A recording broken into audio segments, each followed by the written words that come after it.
नमस्कार किसान भाइयों। आज के इस वीडियो में मैं बताने वाला हूं ज्वार और बाजरे की अच्छे से अच्छी फसल कैसे लें। ये किसान भाइयों, आप जानते हैं हरे चारे की फसल नहीं, हरा चारा किसान भाई बोते हैं दुधारू पशुओं के फीडिंग के लिए। तो आमतौर पर सब किसान अभी गर्मियों के मौसम में हरे चारे के लिए ज्वार और बाजरा बोते हैं, या तो ज्वार बोते हैं या बाजरा बोते हैं। हमने इस फील्ड में लगा रखी हैं ज्वार और बाजरा दोनों मिक्स के अंदर। ये 8 बिस्वा ज़मीन है, इसके अंदर हमने 8 किलो बीज डाला है। 6 किलोग्राम इसके अंदर ज्वार है और 2 किलोग्राम बाजरा है। दोनों को मिक्स क्यों किया है? ताकि इसका स्वाद एकदम अच्छा से टेस्ट आए, मिक्स हो जाए। क्योंकि ज्वार थोड़ी स्वाद में तीखी रहती है और ज्वार मीठी रहती है और बाजरा थोड़ा सा तीखा रहता है। तो दोनों मिक्स में होगा तो पशु बड़े चाव से खाना खाएं, इसको चारे को खाएंगे और अच्छे से दूध उत्पादन होगा। अब किसान भाइयों, अपन बात कर लेते हैं कि ये जो आप देख रहे हैं ये लगभग 30 दिन की फसल है और 15-20 दिन के अंदर ये कटाई इसमें शुरू हो जाएगी। तो 50 से 55 दिन के अंदर ये आराम से 6 फीट की हो जाएगी। ऐसी ग्रोथ के लिए किसान भाइयों को क्या करना चाहिए? सबसे पहले तो मैं किसान भाइयों सलाह दूंगा, आप खेत की अच्छे से तैयारी करें। बोने से पहले खेत की तैयारी के अंदर प्रॉपर तरीके से कल्टीवेशन, मिट्टी एकदम भुरभुरी हो जानी चाहिए। फिर उसके अंदर आप ऐड कीजिए देसी खाद।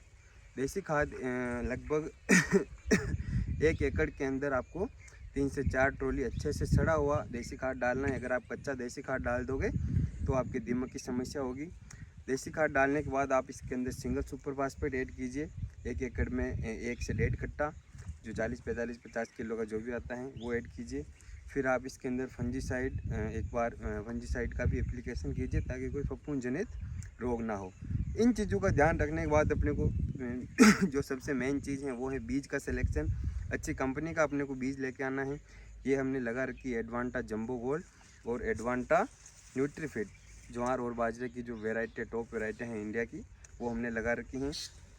ये मल्टी कट हैं, एक बार सिंगल कट वाली नहीं है, ये मल्टी कट वेराइटी हैं। 4 से 5, 6, 7 बार तक कटती हैं। ये हो गई अपने बीज का सिलेक्शन हो गया। अब अपने को पहली सिंचाई जो करनी है, पहली सिंचाई जैसे अपन ने सूखे खेत के अंदर बीज के ब्रॉडकास्टिंग कर दी, फिर उसको हल्की सी लकड़ियों से वगैरह से थोड़ा सा मिक्स कर दिया, पानी दे दिया। उसके बाद उगने के बाद जो सिंचाई करते हैं अपन पहली, वो अपने को जितनी हो सके उतनी लेट करनी है। उससे क्या होगा, पानी की तलाश में जड़ें गहरी जाती हैं। अगर अपन 8-10 दिन में पानी दे देंगे तो जड़ें उतनी गहरी जा नहीं पाएगी और वो फसल उतनी अच्छी ग्रोथ नहीं कर सकती। इसलिए अपने को फर्स्ट जो सिंचाई रहती है, जितनी हो सके आप लंबी खींचो। अब तो पौधा मरने ही वाला है, उससे आप 2 दिन पहले सिंचाई कर दो। उससे क्या होगा, आपकी मतलब रेजिस्टेंस पावर पैदा हो जाएगा, उसकी जड़ें गहरी जाएगी, पौधा अच्छा बनेगा। ये होगी पहली बात। फिर अपने को पहला जो फिर अपन अपने को हर सिंचाई पे अपने को इसके अंदर फर्टिलाइज़र ऐड करने पड़ेंगे। फर्टिलाइज़र में क्या है, पहली बार आप दानेदार यूरिया दे सकते हो। दानेदार यूरिया कैसे अपने को देना है, लगभग ये जैसे 8 बिस्वा ज़मीन है, इसके अंदर ज़्यादा नहीं देना है। 2 किलोग्राम अपने को दानेदार यूरिया देना है सिंचाई से पहले, फिर आप सिंचाई कर दो। इससे क्या होगा कि उसको नाइट्रोजन की जो पूर्ति होगी, उससे एकदम पौधा अच्छे से ग्रोथ करेगा। तो ये हो गया अपने को फर्टिलाइज़र ऐड करने वाली चीज़। पहली सिंचाई में दानेदार यूरिया देना है। फिर आप जितनी भी बार आप करो फर्टिलाइज़र ऐड करो, उसमें दानेदार यूरिया नहीं, नैनो यूरिया आप छिड़क सकते हो। एक टंकी जो 16 लीटर की आती है, उसके अंदर अपने को 2 ढक्कन अपने को नैनो यूरिया के मिलाने हैं, वो आप ऐड कर सकते हो। इसके अलावा आप 2 किलोग्राम 200 लीटर पानी के अंदर 2 किलोग्राम जो दानेदार यूरिया रहता है, उसको आप ऐड करके घोल बना लो। या फिर उसके अंदर आप 200 ग्राम या 100 ग्राम 150 ग्राम चिलेटेड जिंक आता है, वो चिलेटेड जिंक भी आप ऐड कर सकते हो। ये दोनों आप अगर दानेदार यूरिया को लिक्विड में मिला के और चिलेटेड जिंक को डालोगे, फिर आपको और किसी फर्टिलाइज़र की ज़रूरत नहीं पड़ेगी। आपकी फसल एकदम शानदार हो जाएगी। अब अपने को और क्या किन चीज़ों का ध्यान रखना है, इस समय आप देख सकते हो बाकी सारे जो खेत हैं वो सारे एक बार सर इधर दिखाना। बाकी जो सारे खेत हैं वो खेत खाली पड़े हैं और ये जो 50 बीघा ज़मीन है माना कि उसके अंदर ये मात्र 8 बिस्वा में अपने को हरा चारा लग रहा है। तो जो आसपास के सारे जो कीड़े मकोड़े हैं वो अभी यहाँ सारे यहीं अटैक करते हैं।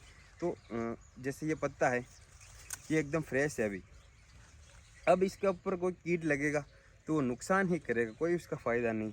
कोई अलग अलग तरीके का कीट है, एफिड जैसिड इसमें पियर्स करके वो सक करते हैं इसका जो वाटर वगैरह न्यूट्रिएंट्स वगैरह। कोई अगर फल मतलब काटने वाली लट हो गई तो वो इसको कुतरेगी। तो ये बहुत सारे कोई तने, कोई जैसे ये है ये जैसे तना है। अब आप तने में देखो इसके अंदर अटैक हो रखा है, ये देखो ये यहाँ पे खाया हुआ है। और ध्यान से अगर अपन देखें तो इसके अंदर लट भी मिल जाएगी। तो इसमें शायद निकल गई या चली गई। तो लगभग बहुत सारे तरह के इसके अंदर कीटों का अटैक होता है। तो ज्वार और बाजरा के लिए आपको और किसी कीट के पास नहीं जाना है, कीटनाशक के पास नहीं जाना है। अपने को एक अच्छे ब्रांड का साइपरमेथ्रिन लाना है और महीने में एक बार या फिर 20 दिन में एक बार अपने को साइपरमेथ्रिन का स्प्रे करना है। तो इससे आपके कीटों का भी नियंत्रण हो जाएगा। अब आपको एक चीज़, लास्ट चीज़ का ध्यान रखना है कि जैसे आप कटाई करते हो तो जैसे ये होगी 4 इंच, मेरे हिसाब से ये 4 इंच है और 2 इंच ये ऐड कर दीजिए। आपको ग्राउंड लेवल से इतनी ऊंचाई से उसकी कटिंग करनी है ज्वार बाजरा की। आप एक बार यहाँ इस लेवल से कटिंग करोगे फिर आपकी ज़्यादा से ज़्यादा कल्ले फूटेंगे और आपके जो ग्रीन का जो टोटल वेट है वो बढ़ जाएगा, क्योंकि एक दाने से फिर 4 5 6 7 कल्ले फूटते हैं। तो इस चीज़ का अपने को ध्यान रखना है। और कटाई करने के बाद तुरंत बाद अपने को सिंचाई नहीं करनी है। जैसे आप इस तरीके से शेड्यूल सेट कीजिए कि आज 2-4 दिन में ये जैसे ये वाला जो हिस्सा है काट दिया, इसके 2-4 दिन बाद अपने को सिंचाई करनी, ताकि वहाँ से नए पत्ते आ जाएं और वो पानी जो है वो कटे हुए भाग के अंदर ना जाए, क्योंकि वो अंदर जाता है तो फंगस का अटैक और वो उसमें जो फूटने वाली जो जगह रहती है वहाँ पानी भर जाता है और वो सड़ गल के और अपना पौधा ख़त्म हो जाता है। इन 2-4 चीज़ों का ध्यान रखना किसान भाइयों। और अगर इससे रिलेटेड कोई आपको डाउट है तो आप कमेंट सेक्शन में कमेंट करें। अधिक से अधिक किसानों के पास वीडियो अगर अच्छा लगा हो तो आप शेयर करना, बाकी मत करना। अगर वीडियो अच्छा लगा हो तो अधिक से अधिक किसान भाइयों के साथ शेयर करें ताकि वो भी अच्छे से अपने को हरे चारे का उत्पादन ले सके। धन्यवाद।